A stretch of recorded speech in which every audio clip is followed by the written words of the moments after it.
Welcome to the Banker Lamp. Please enjoy the video. You have the link and a device ready. Now act. Click the meeting link and don't hesitate. Choose the Teams app for best features, or pick the browser option for a fast join without installing. Once you click, the page prompts you to open the app or enter the web interface. Select your preference. Make sure your camera and microphone permissions are enabled in your browser or app so the next screen can show your preview and let you continue without interruption. Once you see the pre-join screen, set things up deliberately.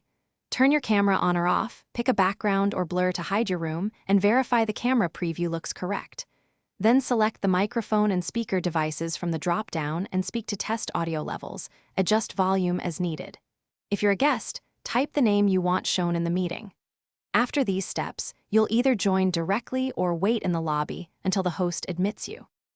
Click Join Now to enter the meeting room and immediately confirm you're visible and audible.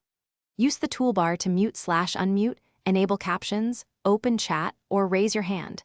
These controls help manage interruptions and participation. When presenting, click Share to choose your screen or a specific window, then stop sharing to hand control back. If joining fails, first try opening the Teams desktop app. If that doesn't work, restart your browser, switch. Thanks for watching. If this was helpful, leave a like and consider subscribing. See you next time.